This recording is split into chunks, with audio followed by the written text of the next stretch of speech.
I walked down the aisle alone on my wedding day while 90 guests watched the 3 empty seats in the front row like they were the real ceremony. My mother's seat was empty. My father's seat was empty.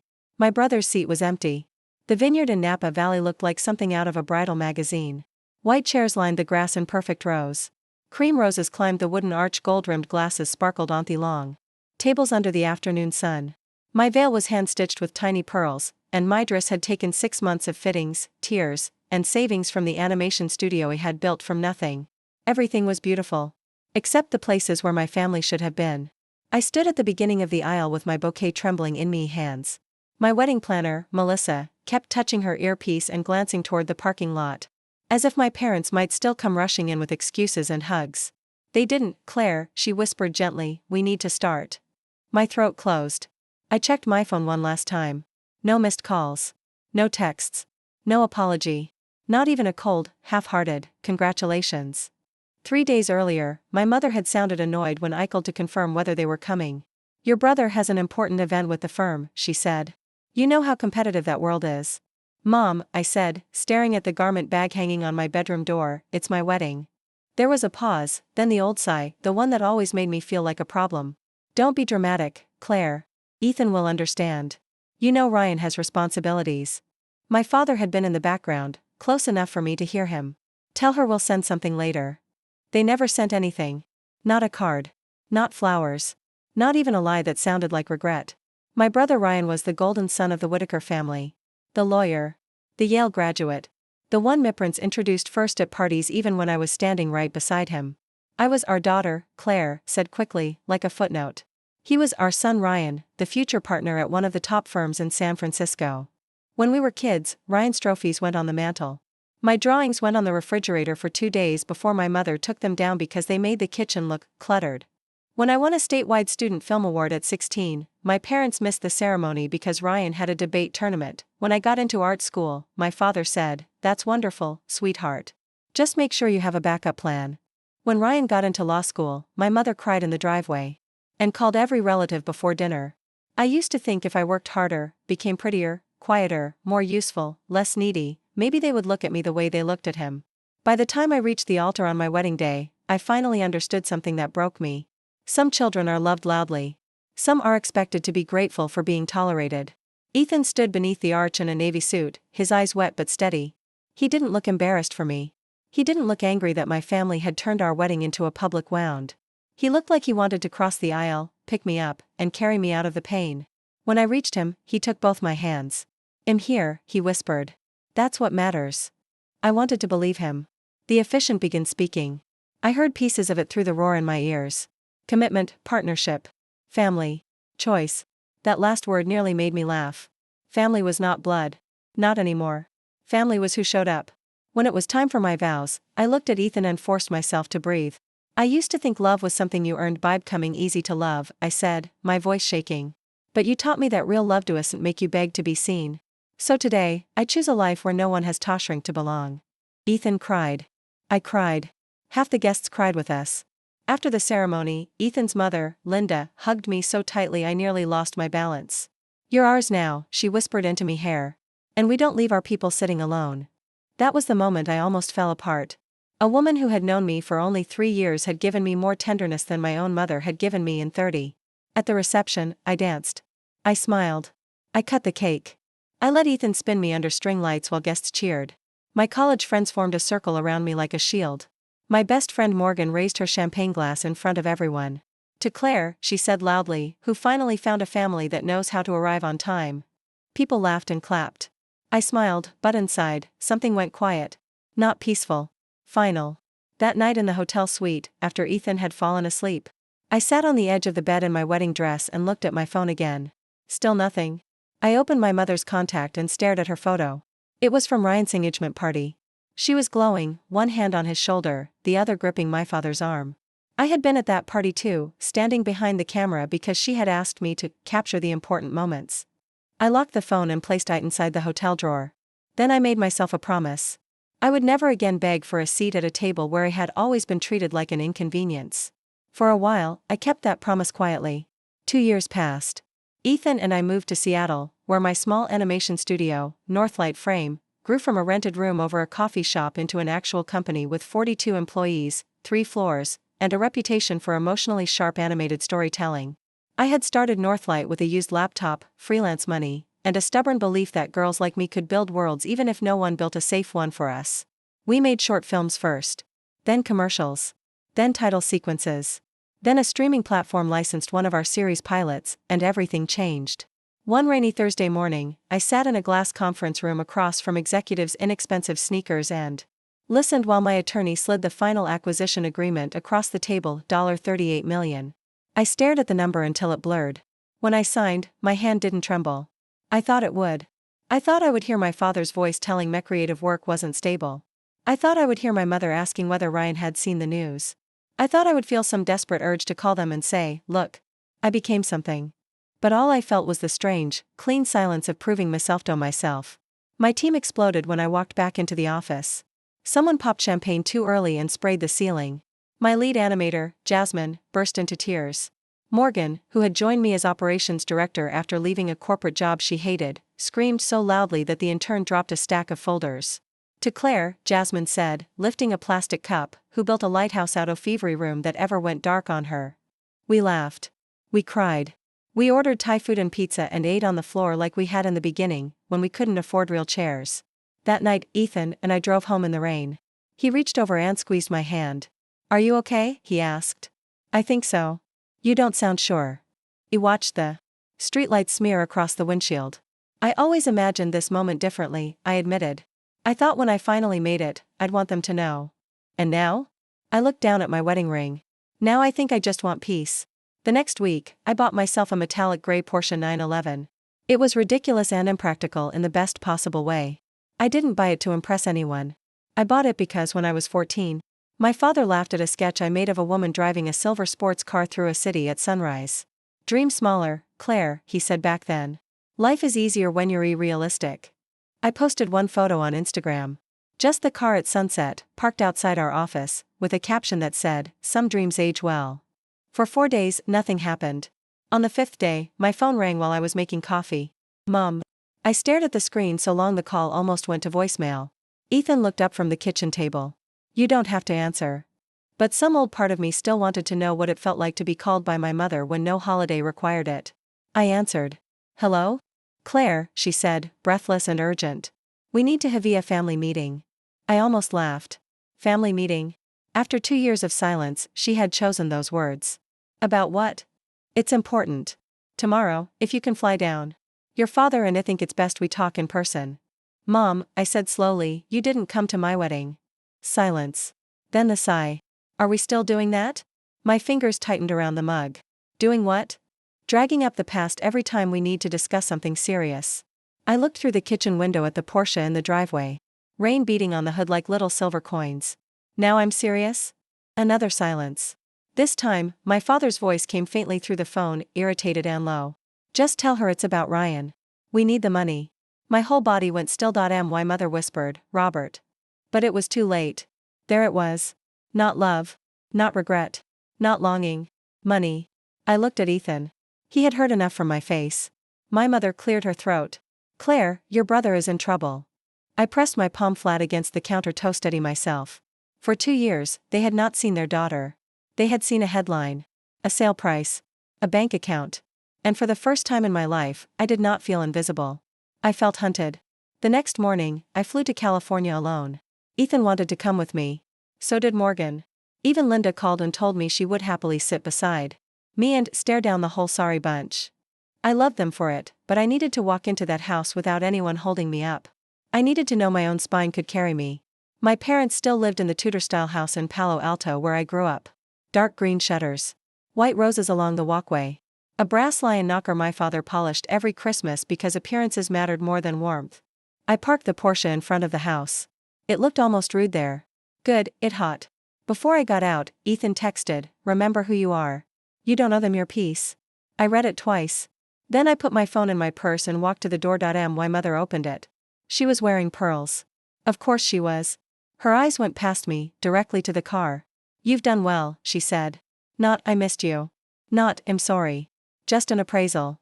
"Yes," I said. "I have." She blinked like she hadn't expected me to agree. Inside, nothing had changed. The hallway still smelled like lemon polish and old money. Ryan's framed law school diploma hung beside the stairs. His wedding portrait was centered over the console table. His children's school photos were lined up in silver frames. There was one photo of me.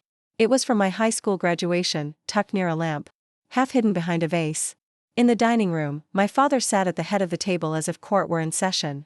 Ryan sat to his right, wearing a wrinkled dress shirt and the expression of a man furious that consequences had found his address. His wife, Lauren, sat beside him with a leather folder in front of her. She looked beautiful, tired, and practiced in the art of pretending everything was temporary. There were papers on the table. Bank statements. Late notices. Private school invoices. Mortgage documents. My mother gestured to the chair across from Ryan. "Sit down, sweetheart." I remained standing for a moment. The word sweetheart sounded strange in her mouth. Like a borrowed dress. Then I sat. My father cleared his throat. "We're going to be direct. Your brother has had a difficult year." Ryan's jaw tightened. "Several clients delayed payment," Lauren added quickly. "And there were some investments that didn't mature the way we expected." I looked at the papers. "What does that mean?" "It means," my father said, "Ryan is at risk of losing the house." Ryan's house was a $2.7 million property in Menlo Park with a pool, wine cellar, and a kitchen my mother had described as architectural 7 times in one dinner. "He's behind on the mortgage," my father continued. "The children's tuition is overdue. There are business obligations. It's a temporary liquidity issue." "Temporary liquidity issue," I repeated. Ryan leaned back. "Don't start." I turned to him. "I haven't started anything. You came in here with that attitude." I looked around the room, at the papers already arranged, the chairs already chosen, the trap already built. "No," I said. "I came because Mom said this was a family meeting." My mother clasped her hands. "It is." "Then before we discuss money, I have a question." My father frowned. "This isn't the time." "It's exactly the time." I looked at each of them, slowly. "Where were you on my wedding day?" My mother closed her eyes. "Oh, Claire." "No. Don't Claire me. Where were you?" Ryan laughed once, sharp and ugly. "I had an event at the firm. A partner dinner." "You knew that." "I knew you chose it." His face hardened. "You have no idea how career pressure works." I smiled, but it wasn't kind. "I built a company from a laptop in a rented room, Ryan. Don't talk to me about pressure because your dinner came with valet parking." Lauren looked down. My father slammed one palm lightly on the table, not hard enough to be violent. Hard enough to remind everyone he liked control. "That's enough. We are not here to rehash old emotional grievances." "Old emotional grievances?" I said. "Is that what you call your daughter walking alone at her wedding?" My mother's eyes filled with tears instantly. It used to work on me. Her tears had trained me for years. If she cried, I apologized. If she trembled, I softened. If she said I was hurting the family, I handed her the knife and helped her press it deeper. But this time I watched her cry and felt only tired. "We regret that day," she whispered. "No, you regret that I still remember it." Ryan leaned forward. "Are you seriously going to make my kids homeless over your wedding drama?" There it was. The children. The human shield. I looked at the framed school photos Lauren had placed on the table. Ryan's twins, Ava and Noah, were 8. They were sweet kids the few times I had seen them. Ava once sent me a crayon drawing of a dragon after seeing one of my short films online. Noah loved dinosaurs and used to ask me how cartoons moved. They were innocent. That was what made the weapon so cruel. Lauren slid a document toward me. "We're asking for a loan," she said carefully. "Not a gift." I looked at the first page. $1.4 million immediate transfer. Then a second line. "Additional support is needed." My laugh came out before I could stop it. "Additional support is needed?" My father lifted his chin. "It's standard language." "No, it's a blank check with guilt stapled to it." Ryan's chair scraped back. "You have $38 million. I sold my company for $38 million. That does not mean $38 million appeared in a checking account with your name on it." "Oh, come on," he snapped. "You bought a Porsche. Don't pretend you're struggling." "I'm not struggling. I'm also not your emergency fund." My mother gasped softly. "Claire." Ryan stood. "You know what your problem is? You always wanted to be the victim. Even when we were kids. Always quiet. Always wounded. Always waiting for someone to clap." The room tilted for a second. There was the boy who used to tear pages out of my sketchbooks and tell my parents I was being sensitive. The teenager who borrowed money from my savings jar and said I should be proud to help him. The man who skipped my wedding because one dinner mattered more than my entire heart. I stood too. You're right about one thing, I said. I waited a long time for someone in this family to clap. Ryan smirked. But I'm done performing. I opened my purse and removed a folder of Meown. Ryan's eyes flickered. For a second, he thought it was a check. That almost made me sad. Almost. I placed the folder on the table and opened it. This is the charter for Rivera Creative Futures, I said. A foundation for girls from low-income communities who want to study animation, film, game design, and digital media. My father stared at the papers. What is this? I'm donating $10 million to launch it. My mother froze. Ryan's face went red. You're giving $10 million to strangers, he said slowly, while your niece and nephew might lose their home? I looked at him. They are not strangers. They are girls who need someone to see them before the world teaches them to disappear. My mother's voice shook. Claire, this is cruel. No, I said. Cruel is missing your daughter's wedding and then calling her 2 years later for money. My father stood. Do not speak to your mother like that. I turned to him, and something in me finally stopped being a child. You don't get to discipline me anymore. The silence that followed was so complete I could hear the clock ticking over the doorway. Lauren whispered, maybe we should take a break. Ryan ignored her. You think this makes you noble? You think a foundation makes you better than us? No, I said. It makes me free from financing people who never loved me without conditions. My mother wiped her cheeks. Your brother made mistakes. But family helps family. Where was that rule when I was standing alone in a wedding dress? No one answered. Of course no one answered.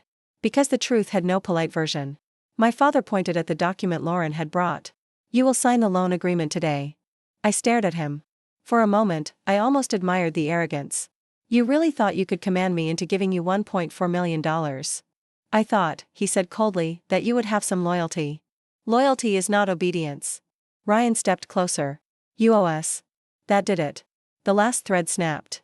I reached into my purse, pulled out my phone, and placed it face up on the table. The recording app was open. The red timer had been running for 31 minutes. My mother's mouth parted. My father went pale. Ryan looked like I had slapped him. I recorded this conversation, I said. Every demand. Every insult. Every attempt to pressure me into signing a financial agreement. So if any of you decide to tell people I promised money, abandoned children, or destroyed this family, remember that I have your own voices. My father's lips thinned. That may not be legal. California is a two-party consent state for confidential calls, I said. But we are in a room where 5 adults are having a financial conversation over documents, and the phone has been on the table since I opened my purse. You can ask your lawyer, son, how admissibility works. Ryan's face changed. Not fear exactly. Recognition. He knew I had not come unprepared. For the first time in my life, my brother looked at me like I was dangerous. Good. My mother whispered, what happened to you? I picked up the foundation papers. You did. Then I walked out. Ryan followed me into the hallway. Claire. I stopped at the front door but did not turn around. His voice dropped. You can play tough, but when the kids ask why Aunt Claire let them lose everything, I'll tell them the truth. That made me turn. No, Ryan, I said. You'll tell them your truth. The one where everyone else pays for your choices. His eyes narrowed. You'll regret this. I opened the door. Not as much as you will if you try to make me the villain. I left him standing in the doorway of the house where I had spent my childhood trying to become visible. As I drove away, my hand shook so badly I had to pull over 3 blocks later. I sat in the Porsche beneath a jacaranda tree and sobbed. Not because I missed them. Because I finally believed them. They had shown me exactly who I was to them, and this time I had not edited the scene to make it softer. My phone buzzed. Ethan, are you safe? I typed, yes. Then another message came in. Unknown number. It was a photo of Ava's drawing from years ago. The dragon. The one she had sent me after watching me short film. Then a text. This is Lauren. I'm sorry. There is something about Ryan you need to know before he does something worse. I stared at the message while my tears dried cold on my face. Then the phone rang. Lauren was calling. I answered with my heart in my throat. And the first thing she said was, Claire, Ryan used your name. I didn't speak. Lauren's voice was shaky, low, and full of the kind of fear women carry when they have been cleaning up a man's mess for too long. He told people you were backing him financially, she said. Investors. Clients. Maybe even the school. He said your company sale meant the Whitakers had access to capital. I didn't know how far it went until last night. I gripped the steering wheel. What exactly did he say? He said you were preparing to move money into a family office. He said your foundation was just a tax strategy. He made it sound like you were part of his plan. A cold, Quiet feeling spread through me. Not panic. Focus. Do you have proof? Lauren exhaled. Yes. Send me everything. She hesitated. He'll know it was me. Lauren, I said gently, are you safe? For the first time, she started crying. I didn't know anymore. That was when the story stopped being only about money. That was when I realized Ryan was not just drowning. He was pulling everyone under with him. I booked Lauren and the kids into a hotel under Morgan's name that same night. Ethan handled the reservation. Morgan contacted a family attorney she trusted. Lauren sent me screenshots, emails, and a PDF from Ryan's laptop that he had apparently forgotten to close. It was worse than I imagined. Ryan had not simply fallen behind in his mortgage. He had been selling an image. A brilliant attorney with family money. A future partner with access to private capital. A man connected to his newly wealthy sister, founder of a sold animation studio.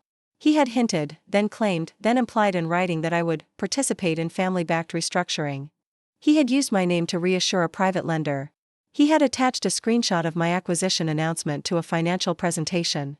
And then Lauren sent the final file. My stomach turned when I opened it. It was a letter of intent. My name was typed at the bottom. Claire Whitaker Harris. The signature was not mine. Ryan had not done a perfect job. Anyone who knew my handwriting would see it was wrong. But lenders did not know my handwriting. Schools did not know my handwriting. People who wanted to believe in a rich family rescue did not look closely. I called my attorney at 11:42 p.m. By midnight, she had the file. By 1:15 a.m., she had told me not to contact Ryan directly again. By 2 a.m., I was sitting on my kitchen floor in Seattle while Ethan held my shoulders and Morgan paced barefoot in our living room saying words like fraud, defamation, civil exposure, and idiot. But all I could think about was me wedding. The 3 empty chairs. The silence. The way my family had erased me until my name became useful. Claire, Ethan said softly, look at me. I did. You are not that girl at the aisle anymore. I know. Do you? I wiped my face. I'm starting to. The next morning, Ryan made his move. He posted on Facebook. He did not name me, but hadn't need to. Some people become wealthy and forget the family who sacrificed for them. Some children are raised with love, only to turn their backs when their nieces and nephews need help. Success without compassion is just greed and designer shoes. My mother shared it with 3 broken heart emojis. A cousin I hadn't seen in 8 years wrote, praying for the kids. By noon, the post had spread through half the old neighborhood, Ryan's law school friends, my parents' church circle, and enough mutual acquaintances that Morgan called me from the office and said, do not open your messages unless you want to ruin your blood pressure. I opened them anyway. Selfish. Cold. Ungrateful. Blood is blood, you think you're better than everyone now? One woman I barely knew wrote, your parents gave you life. You can at least give your brother money. I wanted to scream. Instead, I took a shower, put on a black blazer, drove to Northlight's old office, and met with my attorney, my PR advisor, Morgan, and Jasmine. On the conference table were 2 stacks of paper. Ryan's public post. Ryan's private documents. The difference between a victim story and evidence. My attorney looked at me. We can send cease and desist letters today, quiet but firm. Morgan crossed her arms.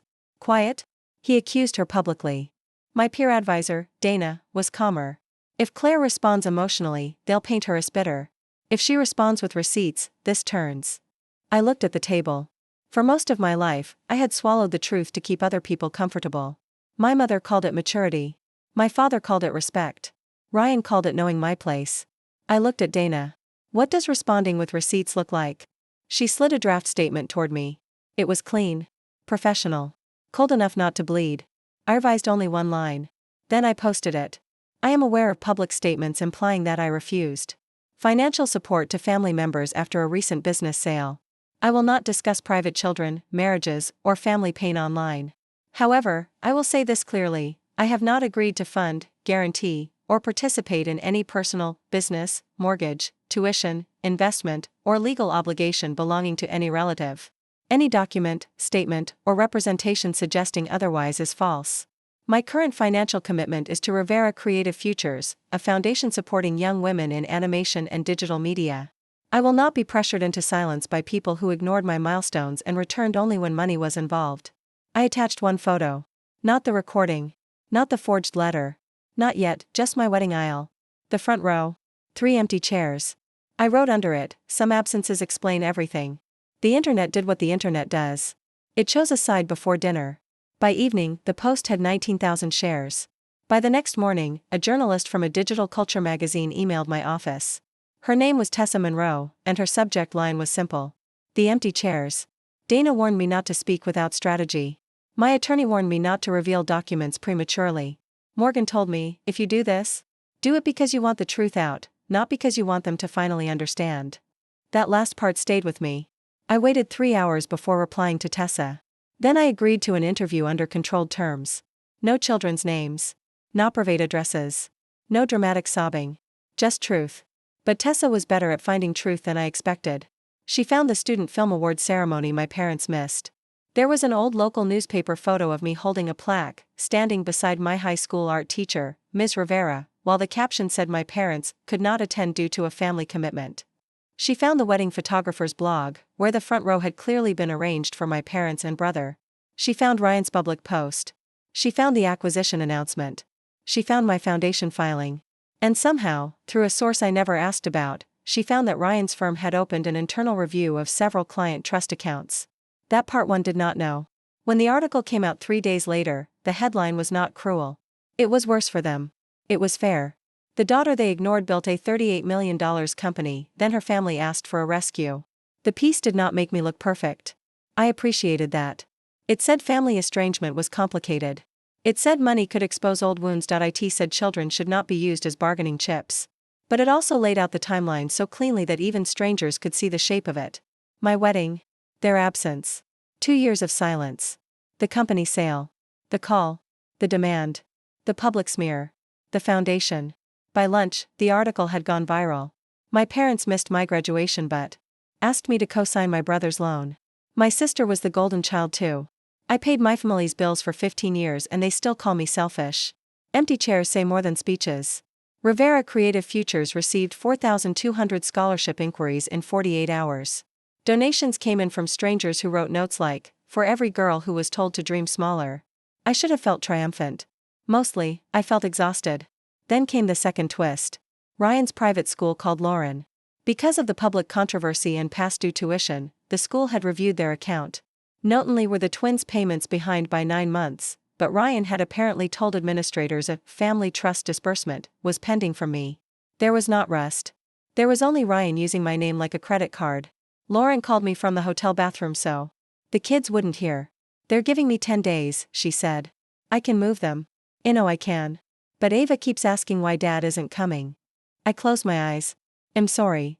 I should have left sooner." I knew that voice. I had heard it in myself, women blaming themselves for trusting people who weaponized trust. "I'll have Morgan's attorney help you," I said. "Not with Ryan's debts. With your exit." She went quiet. "You would do that?" "Yes. After everything? Your children are innocent.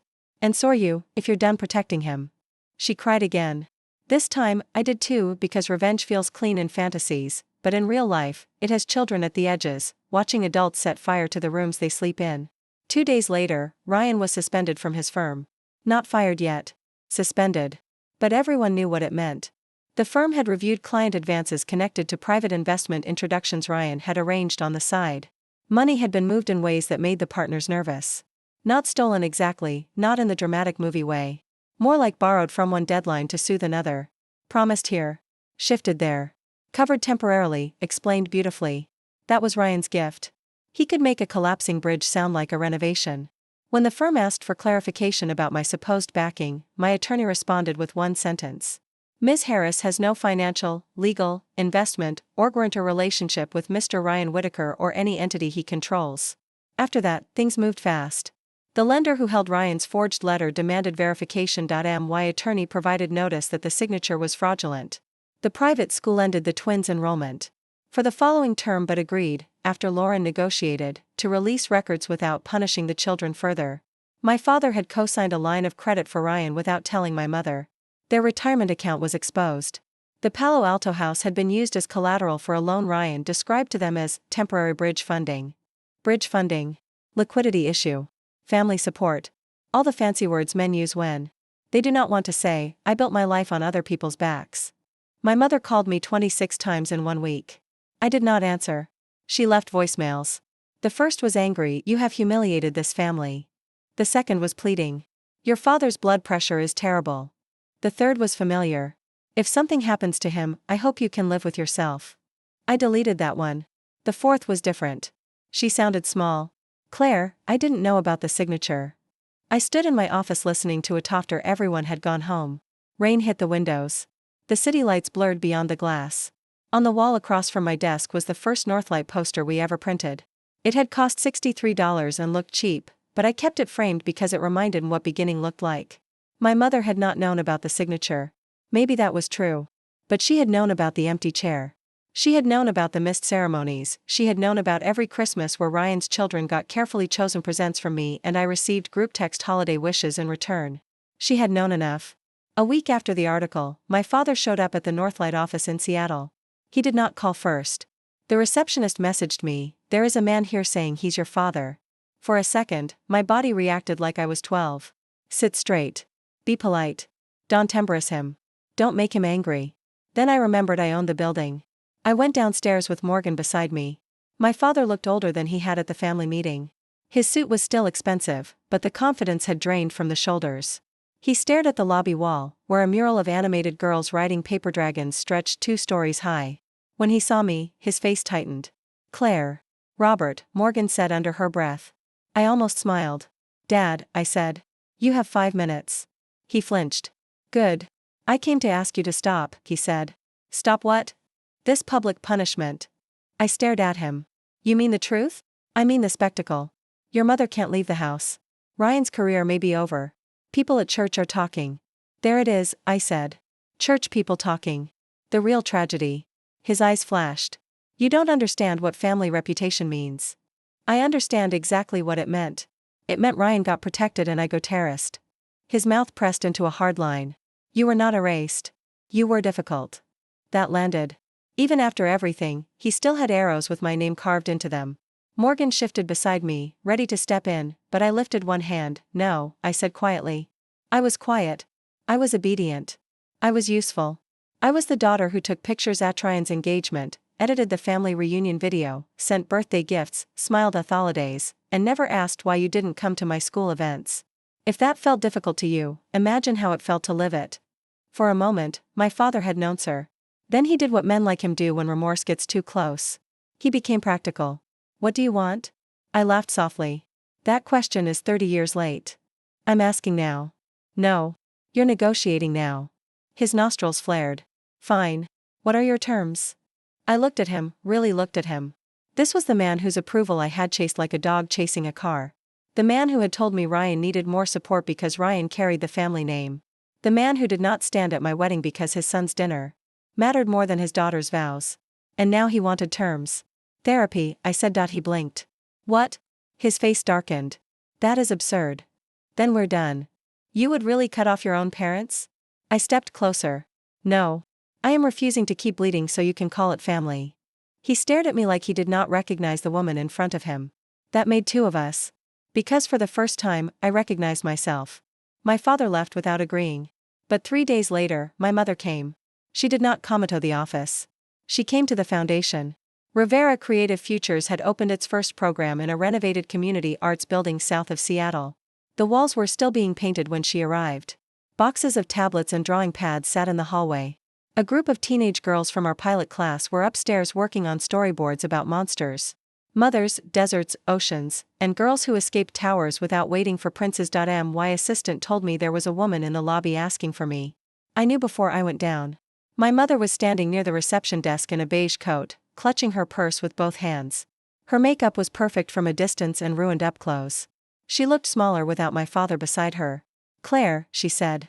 I stopped several feet away. "You have 10 minutes. Pain crossed her face. Once, she controlled how much of her attention I deserved. Now I controlled how much of my peace she could enter. She nodded. "I deserve that." I waited. She swallowed. "I came to say we were wrong." Those words hit me harder than I expected. Not because they healed anything. Because a starving child still hears the sound of food, even after she has learned to feed herself. My mother's eyes filled. "We thought Ryan needed us more. He was always so intense. So ambitious. Your father saw himself in him. And you," she looked around the lobby, at the posters, the girls laughing upstairs, the name Rivera painted on the wall. "You seemed like you could survive anything." I kept my voice steady. "I was a child." She nodded quickly. "I know. No, I said. You don't.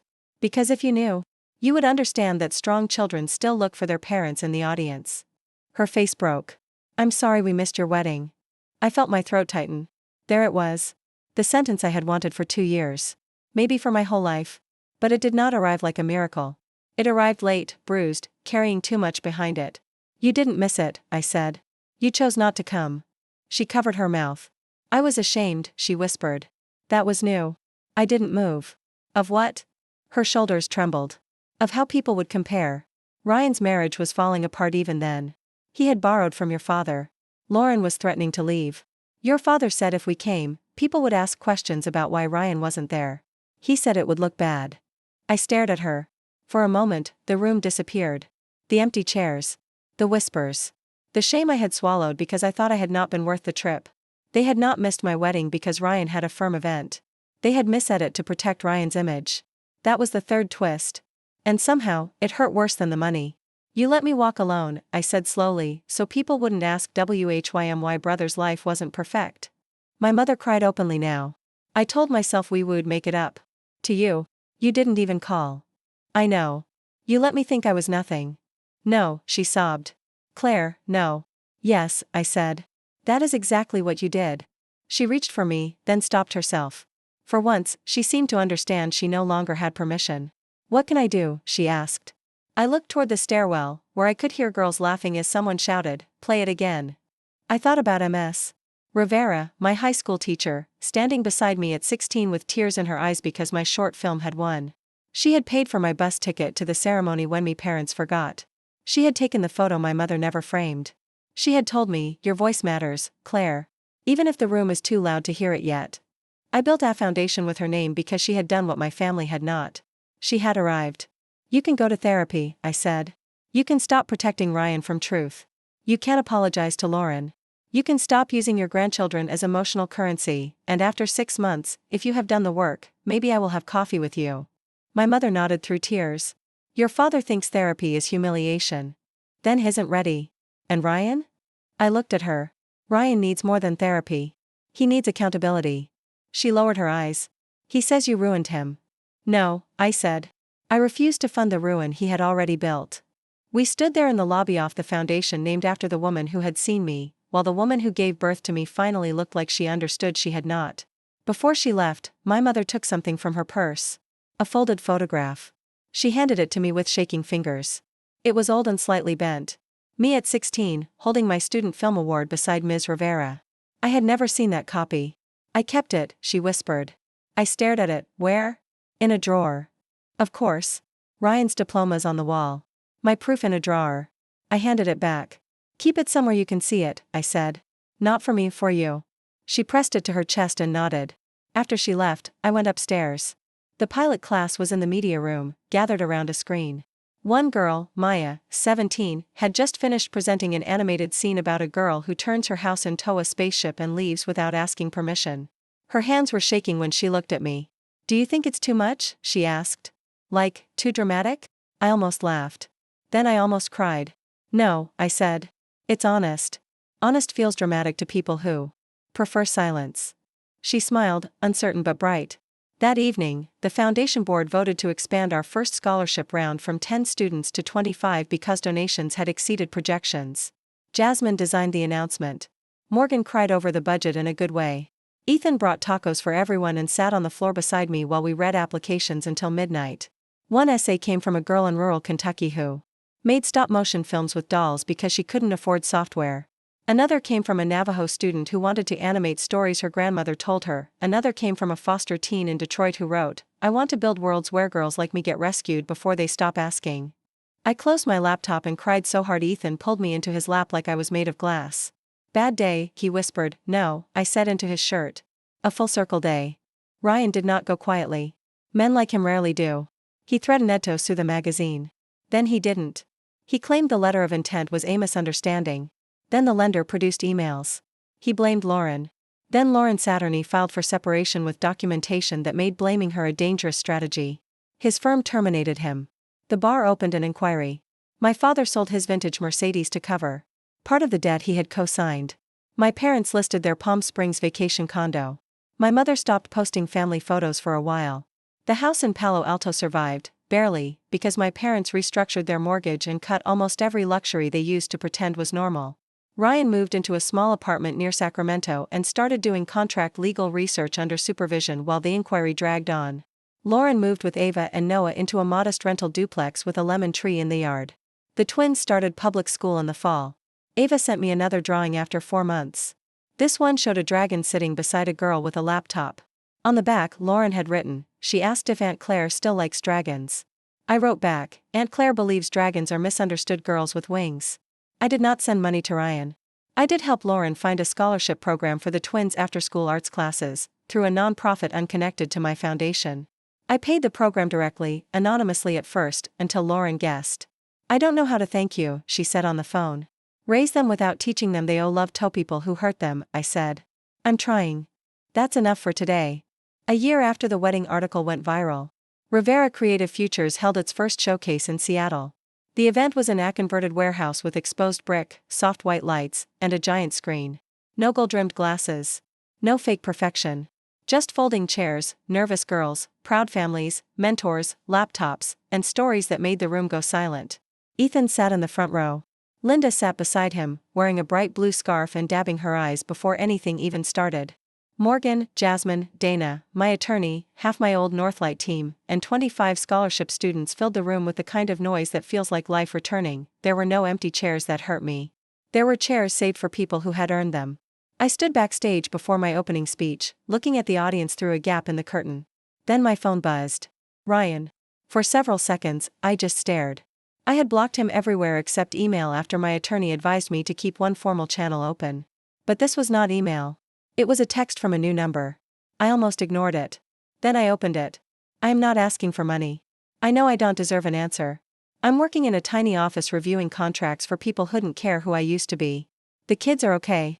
Lauren is better without me. Mom said you have an event tonight. For what it's worth, I'm sorry I missed your wedding. I'm sorry I made you pay for being the one who could survive. I'm sorry I used your name because mine wasn't Tenno anymore. I read it twice. No excuse. No demand. No mention of reputation, just words that arrived late and small and human. Ethan came up behind me. You okay? I handed him the phone. He read it and gave it back. What do you want to do? I looked through the curtain again. Maya was in the front row with her mother. The girl from Kentucky was holding a tiny clay figure she had brought for good luck. The Navajo student was smoothing her skirt.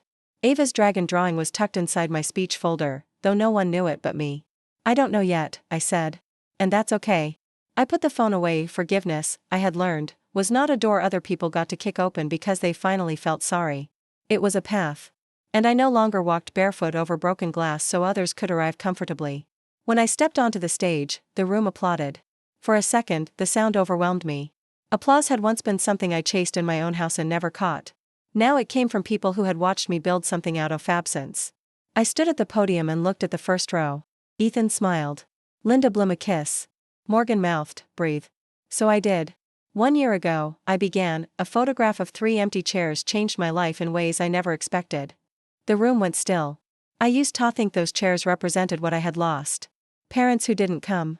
A brother who mattered more. A family that remembered me only when they needed something. But tonight, looking at this room, I understand those chairs also gave me a choice. I looked at the girls. I could spend the rest of my life waiting for the wrong people to arrive, or I could build a room where the right people never had to wait alone. Linda started crying openly. I smiled through my own tears. That is why Rivera Creative Futures exists. Not as revenge. Not as charity. But as proof that being unseen does not mean you are invisible. It means the wrong people were looking. After the speeches, the films played. Maya's spaceship house made the audience laugh, then cry. The Kentucky student stop-motion dolls danced across a cardboard moon. The Navajo students' animation of her grandmother's story ended with a river turning into stars. When the lights came up, people stood. Not polite standing. Real standing. The kind that shakes the floor. I stood in the back of the room and let the sound wash over me. For once, I did not imagine my parents there. I did not scan the doorway. I did not hope Ryan would appear, humbled and transformed, to make the scene complete. The scene was complete without them. 2 weeks later, my mother sent proof of her therapy appointments.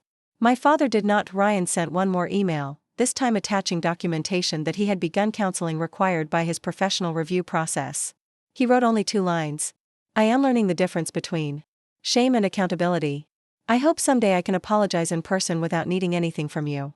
I did not answer immediately. A month later, I replied. Someday may be possible. Not now. Keep doing the work. It was not warmth. But it was not a wall. Sometimes healing is not a hug. Sometimes it is a locked gate with a small window. My mother and I had coffee after 7 months. Not in her house. Not in mine. A quiet cafe halfway between our worlds. She brought the photograph of me and Ms. Rivera in a small frame. She said it was now on her bedside table. I did not know whether to believe her fully, but I believed she wanted it to be true. She apologized again. This time, she did not mention Ryan. She did not mention money, she did not cry until after she finished speaking. That mattered. My father sent a letter but did not come. It was stiff, defensive in places, full of phrases like, I did the best I knew how. I set it aside for 3 days before reading the last paragraph. I did not understand that absence could be a form of cruelty. I understand it now. I sat with that sentence for a long time. Then I placed the letter in a drawer. Not hidden. Just not centered. Some things do not deserve the mantle. Today, the foundation has funded 68 students. Northlight Frame still exists under new ownership, but I remain a creative advisor. I teach one workshop every month. Ethan and I still live in Seattle, still make pancakes badly on Sundays, still argue about whether the Porsche is practical, which it absolutely is not. Ava and Noah visit sometimes with Lauren. Ava is 10 now and still draws dragons. Noah has decided dinosaurs are basically dragons with science. They call me Aunt Claire without hesitation, and every time they do, something gentle opens inside me. Ryan has not visited. Maybe he will someday. Maybe he won't. My parents are still learning how to arrive without expecting applause for showing up late. I am still learning how to let them be imperfect without handing them the keys to my life again. But I no longer live like a daughter waiting in the doorway with a drawing no one wants to frame. I framed it myself. The old student award photo hangs in my office now, beside the first Rivera Creative Futures Scholarship poster and Ava's dragon drawing. Under it, I placed a small brass plaque with Ms. Rivera's words. Your voice matters. Some mornings, I stand there with my coffee and think about the girl in the photo. Theon, who smiled too hard because her parents were not in the room. The bride who walked alone while guests stared at empty seats. The woman who sat across from her family and refused to sign away her dignity. I wish I could go back and tell her she was not hard to love. She was just asking the wrong people. I wish I could tell her that one day, the silence would become space. The empty chairs would become a foundation. The humiliation would become a headline, then a movement, then a room full of girls who knew they mattered. Before the world convinced them otherwise. I wish I could tell her that family isn't proven by blood, by last names, by guilt, or by who needs saving at the most convenient moment. Family is proven by arrival. At the wedding. At the award ceremony. At the hospital. At the airport. At the ordinary Tuesday when nothing is being celebrated and no money is on the table. Family is who shows up when there is nothing to gain. Except the privilege of loving you. And if my parents ever fully return, they will not enter through guilt. They will not enter through need. They will not enter because Ryan has fallen again or because someone is watching. They will enter, if they enter at all, through humility. Until then, my life is no longer a room with 3 empty chairs. It is a long table, bright with morning light, filled with people who know how to stay.